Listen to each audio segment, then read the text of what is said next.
Aleluia! Glória a Deus. A paz do Senhor para a igreja. Amém. Graças a Deus por essa oportunidade. Agradeço a Deus. E eu vou dizer uma coisa para os irmãos. Os irmãos já sabem, né? Deus, ele fala conosco, viu, pastor? Eu estava em casa e de repente me bateu assim algo no meu pensamento, no meu coração. E aí eu já fiquei naquela preocupação, né? Falei, acho que talvez o Senhor queira usar as nossas vidas nesta noite, né? Isso é bondade de Deus, irmãos. Porque eu olho para mim e eu entendo que eu não sou digno. Não sou digno. Mas o Senhor usa quem Ele quer, na hora em que Ele quer. Porque a obra não é nossa, a obra é dele, né? Eu sei que tem obreiros aqui capacitados para pregar, e eu confesso aos irmãos que eu gostaria de ouvir, mas o Espírito Santo, ele também é maravilhoso e ele fala aos nossos corações, né? E eu quero compartilhar com os irmãos um texto da palavra do Senhor, mas antes eu quero fazer uma pequena observação na leitura oficial que o nosso irmão, o presbítero Eduardo, leu aqui, sobre a passagem do vaso, né? Nas mãos do oleiro. E por muitas das vezes nós lemos essa passagem, essa mensagem, e não atentamos. Mas, irmãos, como é importante cada um de nós, como vasos, na mão do oleiro. Porque se houver a necessidade do oleiro quebrar o vaso para fazer de novo, ele assim o fará, porque ele não vai perder o seu vaso, assim como o Senhor não perde cada um de nós. Deus, ele sabe trabalhar nas nossas vidas, e nós devemos confiar. Essa mensagem que o presbítero Eduardo leu, na verdade era uma repreensão de Deus para com Israel, porque Deus, ele ama Israel, assim como ele ama as nossas vidas. Mas eu quero meditar com os irmãos num texto da palavra do Senhor, em uma das cartas que o apóstolo Paulo escreve, em especial 1 Tessalonicenses, capítulo de número 5, a partir do verso de número 12. O tempo é curto, irmãos, mas é o suficiente para o Espírito Santo trabalhar em nossos corações, porque eu confesso aos irmãos que quando nós chegamos a essa casa, irmãos, nós sentimos a presença do Senhor.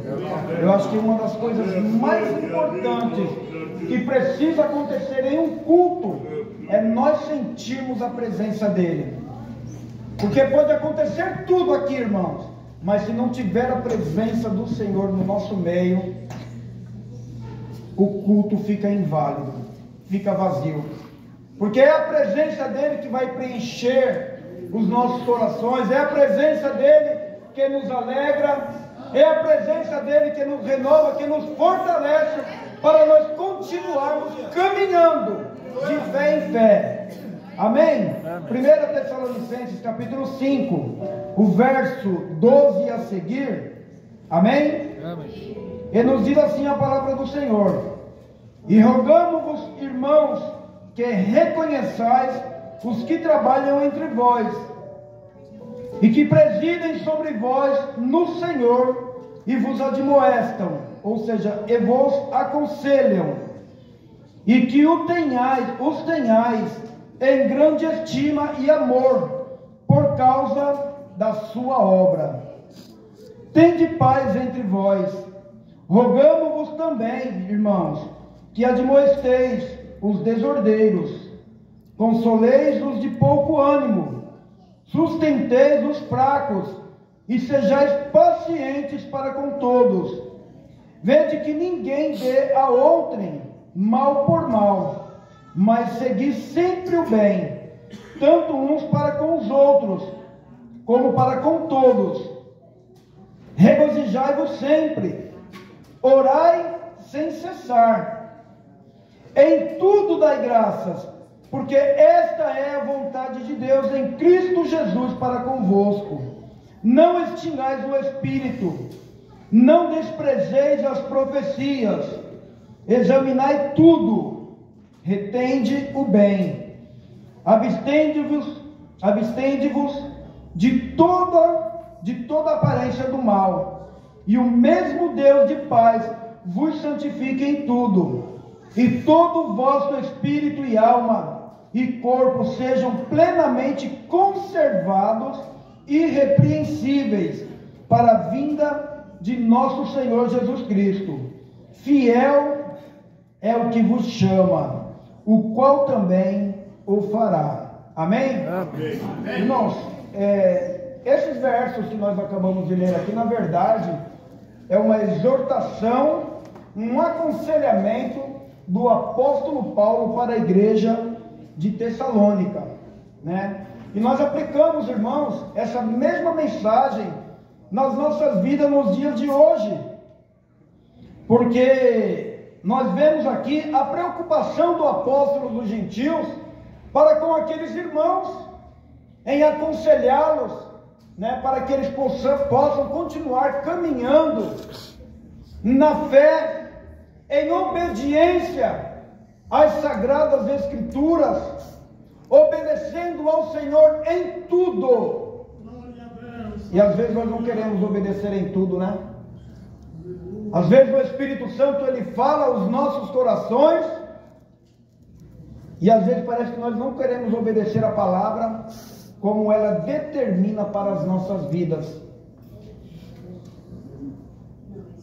Uma das causas pelas quais eu amo a palavra do Senhor, porque eu sei, irmãos, que ela não vem para massagear o meu ego. Não. Muito pelo contrário. Ela vem para confrontar a minha vida, para que eu possa ter o entendimento de como eu estou na presença do Senhor.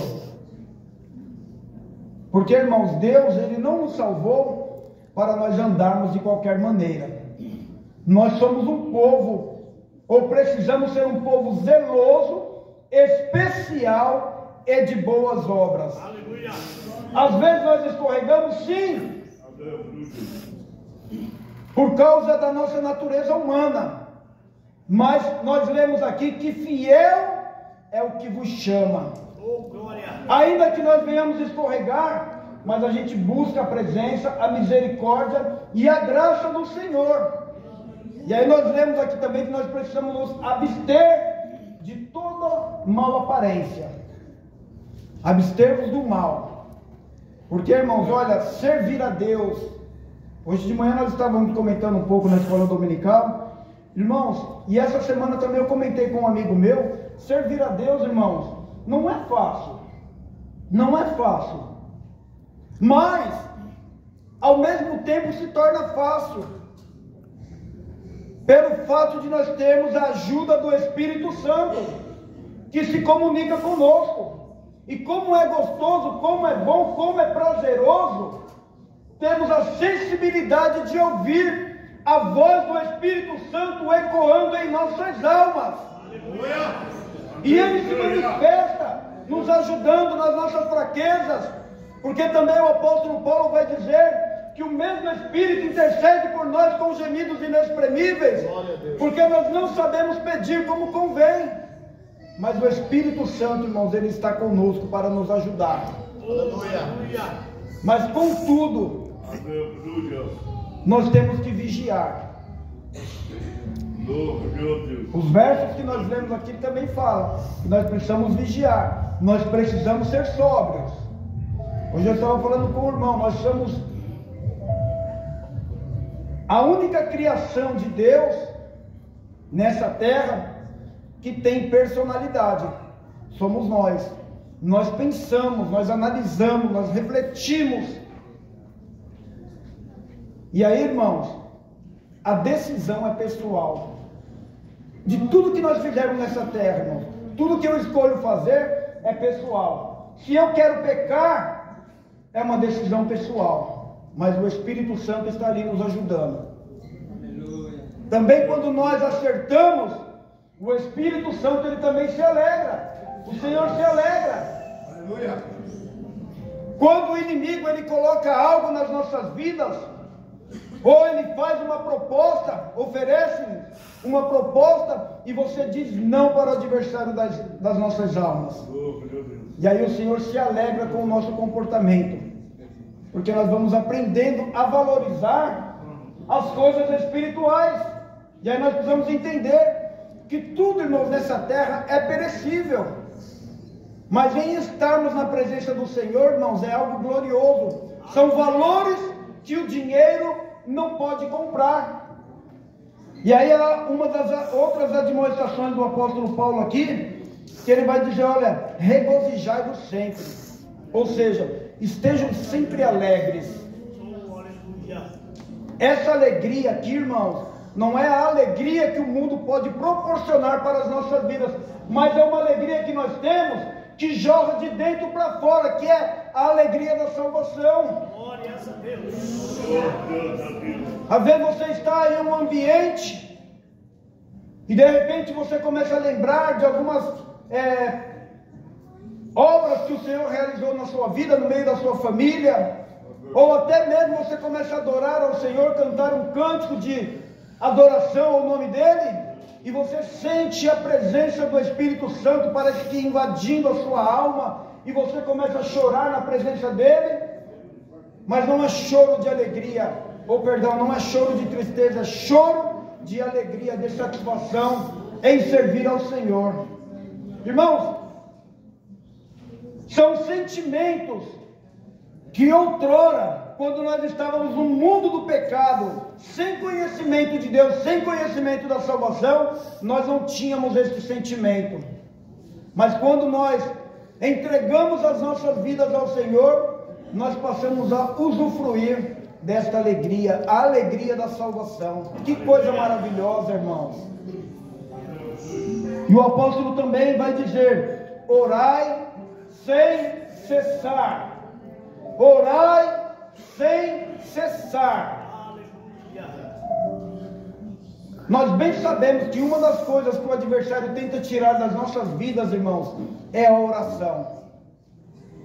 Porque ele sabe que se você deixar de orar, se nós pararmos de orar, a gente vai começar a fraquejar.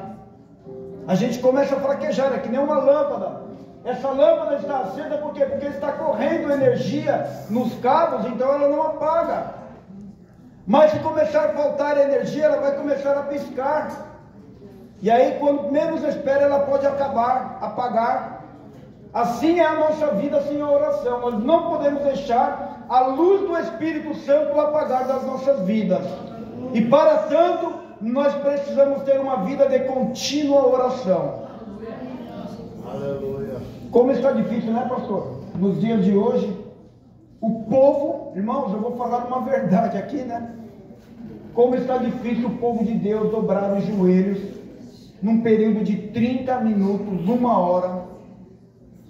No princípio da minha conversão, eu me lembro, não faz tanto tempo, irmãos, se nós levarmos em consideração, porque eu sei que tem muitos irmãos aqui que são crentes, servem ao Senhor há muito mais tempo do que eu e minha família. Mas no princípio da minha conversão, nós chegávamos na congregação, irmãos, era no mínimo de 30 a 40 minutos de oração, todos de joelhos, somente aqueles que não tinham realmente condições físicas de ficar ajoelhados. Mas hoje, irmãos, é uma dificuldade, é uma batalha, é uma luta, e o inimigo ele vai tentando tirar isso, porque ele sabe que o crente que não ora, ele vai ficar fraco com o passar do tempo. Então, irmãos, nós não podemos vacilar nessa parte. Nós temos que orar. Nós temos que ter uma vida dedicada em oração. Isso é para todos, a começar por mim. Porque se eu estou falando isso, irmãos, eu sei muito bem que o Espírito Santo está falando comigo também. Porque a palavra do Senhor é como uma espada de dois gumes, ela corta desse lado, mas corta aqui também. E como dizia um amigo meu lá em São Paulo, os meus ouvidos estão mais perto da minha boca do que o ouvido dos irmãos. Então primeiro o Senhor está falando ao meu coração sobre a importância da oração.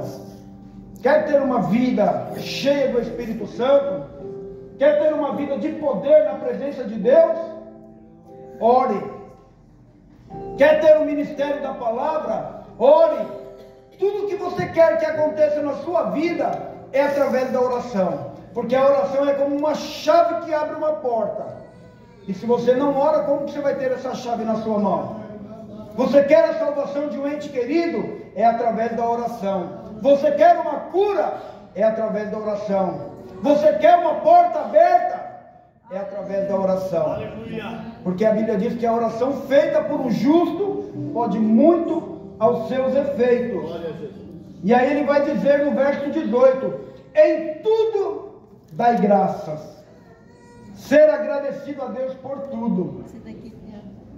Estamos passando por lutas, estamos sendo provados, mas vamos dar graças a Deus por isso, irmão. Porque algo maior nos espera do outro lado. E o Senhor jamais vai permitir que nós venhamos passar por uma provação que nós não possamos suportar.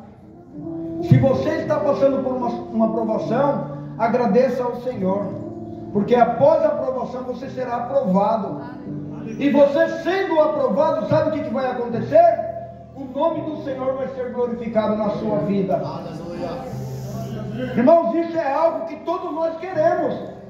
O nome do Senhor ser glorificado nas nossas vidas. Mas não é para mostrar que nós somos alguma coisa. Não, irmãos. É Deus nas nossas vidas. Porque o próprio Jesus disse: sem mim nada podeis fazer. E como é glorioso, como é gratificante o nome do Senhor ser glorificado em nossas vidas.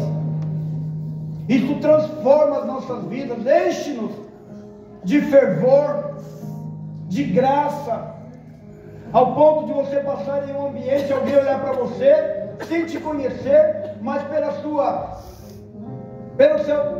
forma de agir, ou às vezes até de falar, alguém olhar e falar: ali vai um crente, ali vai uma serva do Senhor. Isso é gratificante, irmãos. Por tudo dai graças, porque esta é a vontade de Deus em Cristo Jesus para convosco. É maravilhoso, né? A vontade de Deus em Cristo Jesus para convosco. Olha uma oração modelo que o Senhor Jesus ensina. Pai nosso que estais no céu, santificado seja o teu nome, venha a nós o vosso reino, seja feita a tua vontade. E a vontade de Deus, irmãos, ela é boa, ela é agradável e ela é perfeita para com as nossas vidas. Ainda que às vezes nós não entendemos, mas nós precisamos confiar. Às vezes no meio da sua luta, da sua provação, não queira questionar ao Senhor. Glorifique a Ele nesta parte. Porque, irmãos, quantas pessoas às vezes estão passando por uma provação, ao invés de dobrar o joelho, agradecer ao Senhor por tudo, dar graças ao Senhor por tudo, as pessoas começam a querer questionar a Deus. Eu penso, irmãos, eu já aprendi, eu penso também da mesma forma, eu comungo com esse pensamento. Quem sou eu para questionar o Senhor? Quem sou eu? O Senhor não me salvou para que eu viesse ser um questionador. O Senhor me salvou para que eu seja um adorador. Aleluia! E como é bom adorar, como é bom servir ao Senhor.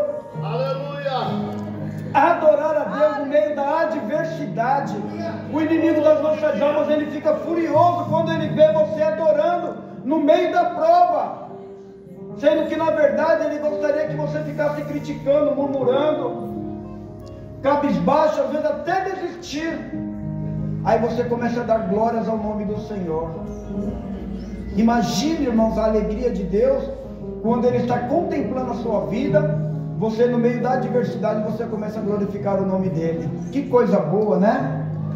Isso é a diferença entre aquele que serve e aquele que não serve a Deus. Porque quem não serve a Deus, irmãos, vai lamentar, vai criticar, vai fazer tudo ao contrário. Mas, irmãos, nós temos o Espírito Santo para nos ajudar, para nos guiar, para nos orientar e para nos capacitar. E o verso 19 ele vai dizer: não extingais o Espírito, não desprezeis as profecias, examinai tudo, retende o bem, abstende-vos de toda a aparência do mal. Sujeitai-vos, pois, a Deus, resisti ao diabo e ele fugirá de vós. Amém? Eu agradeço a oportunidade em nome de Jesus.